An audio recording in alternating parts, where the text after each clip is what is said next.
I said, you don't get it. Americans, this guy is the problem you will have. It's not the freedom. Do you understand? He promises freedom, but it's actually sending you into bondage. The one that will really liberate you will initially appear like it's taking your bondage away, your freedom away. There's the hearing hearer, and there's the hearer only. Say it again. I am a hearing hearer.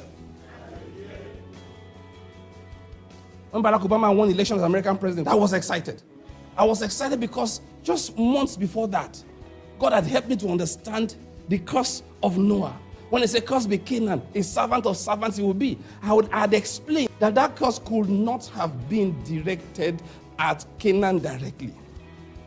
That the Bible sometimes narrows his narrative. You know what happened? Moses focused on Canaan because he was explaining that we are taking the land of Canaan as part of the manifestation of the curse that Noah placed. So I say, you know what I understand? Because it was Ham that sinned. Therefore, he must have placed a curse. And it's all over scriptures like that. You don't punish a man for the father's sin. So the curse must have gone to the man. So why did he say Canaan? I said simply because he was about to take the land of Canaan. But that curse applied to Mizraim. It applied to Cush. It applied to Put.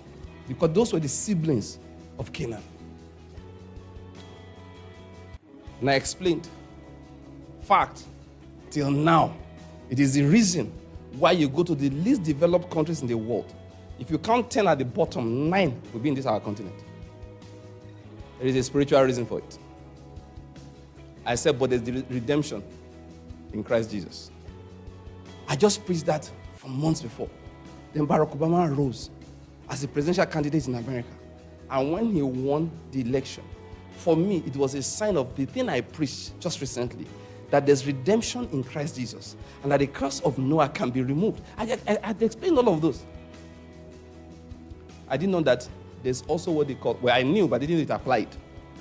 That there's also what is called the Jeroboam spirit. I didn't know that I was dealing with the Jeroboam, who will bite the fingers that fed him. I did not know I was dealing with the Jeroboam, who will hate the God that made him president. I did not know that the Jeroboam, who had nothing, was not from any great household, yet God sent the prophet and anointed him king over 10 tribes of Israel without his own effort. The people gathered by themselves and said, away with the house of David. And they picked him and made him king without his own effort. The first thing he did was to build 2 gods for them at 2 extremes of the land so that they would no longer have to go to Jerusalem to worship. And the thing became a sin for Jeroboam and the whole of Israel. And when God was going to punish him and his household, he said, I will punish him for the sin that he committed and the one that he made Israel commit. This man was made president of America, and I never saw hatred for God like I saw under him in that country. Sadhu Salvaraj said one day, this is a bit vulgar, but I'll just say the way they said, they gave God the finger. You know what that means? Let me say it in a simple, nice sounding way. They told God, go to hell. How did he do it? He took the LGBT symbol and painted the seat of government. It's a White House. So they arranged the colors and shown the LGBT rainbow, not the rainbow of God, perverted the symbol of heaven, which is a symbol. You know that's perversion. The whole thing they are doing is perversion. Because the rainbow is a symbol of God's faithfulness. It's supposed to be a symbol of God's promise. That's what it is. But they turned it to a symbol of perversion. And the president of the most powerful country in the world painted it on the seat of government. And Sadhu Salvaraj said, by that said to God, go to hell. Said they gave God the finger. As the spirit of Jeroboam. Now, why am I talking about him? The blacks were happy that he won. My friend lives in America. He said, Bankole. He wanted Barack Obama to win. What is the reason? So that there will be hope for the average black man on the street. What he did not know, that man was going to set them backwards by 50 years. You know why? Because the freedom that God gives does not come like that. They came to Israel, that Jesus came to Israel. They thought that he would liberate them as a warrior. He said, no, your real bondage is inside. I can't deliver you outside until I've delivered you inside. And if I deliver you inside, if inside you are delivered, your outside deliverance will come naturally. Just a matter of time. You know, the deliverance of God is funny. The things of God tend to be counterintuitive. All I'm trying to say is this. The person that you think is your liberator in spiritual things end up being your captor. Thank you. The one who put you in bondage. Sometimes the one you think that's trying to keep you captive is actually the one that's really freeing you. Like Ben Carson said. He talk to young people. You don't want anybody to tell them what to do, where to go, how to use their time. He said, no, they want their freedom. He said, do you know what they end up getting? They end up in a place when they are told when to wake up, what to wear, when to eat, when to sleep, and where they can go and where they can't go. He said, where is that? Prison. He said, because they did not want bondage, they didn't want restrictions in town, in life, they ended up in the ultimate of restrictions. That is our father that will flog you, say, you were not in school on time, and he put the belt to your back. And he came home, you're watching TV, and he grounds you from watching TV for 2 weeks. Is the one that's delivering you from prison. The one that lets you do what you want, when you want, how you want it. Eventually, without doing it directly, ends you in prison, where all the restrictions come upon you. They promise freedom.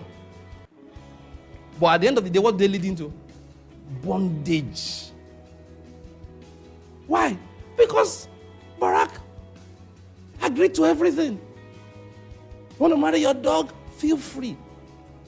Love is love. Under him, same-sex marriages, they call it marriage equality. Now, for your information, all these things, of course, we have information everywhere, founded on lies. But this man kept on pushing it. I said, you don't get it. Americans, this guy is the problem you will have. He's not the freedom. Do you understand? He promises freedom, but it's actually sending you into bondage. The one that will really, really liberate you will initially appear like he's taking your bondage away, your freedom away. When Donald Trump came in, you may not like him. Let me tell you the truth. If David was alive today and you're not an American, you wouldn't like him too. You're not an Israelite, you wouldn't like him too. But we'll see the account of God's opinion in the scriptures. When DT became their president, he said this is a sign of God's mercy. Because he went after all the laws carrying and supporting iniquity. He said, let me break them down. First day, not second day, the first day in office, as he sat down in office, he defunded any American agency spreading iniquity abroad. Where am I going with the whole talk? When Donald Trump came, I said, listen, you guys, better love this man. You may not like him, but love him. What do I mean by loving him? Let him be your president. Forgive all those small things. That you say, what do you mean by small things? Because African countries and some countries from around the world call them dung-hole countries. Let's just use it like that, all right? When I heard people say, I laughed. It didn't. Wait. What do you mean? Is it that they told you the truth that's paining you? He said he called your country dung-hole country. You, what do you call it? Don't you follow your own brethren on Twitter? What do you call the country? You with your own mouth. It's what we called it that he helped us amplify. And we felt as an American president, he shouldn't say things like that. But except that he was not the typical president. I was telling my wife yesterday, 2 days ago, we were talking about in the house.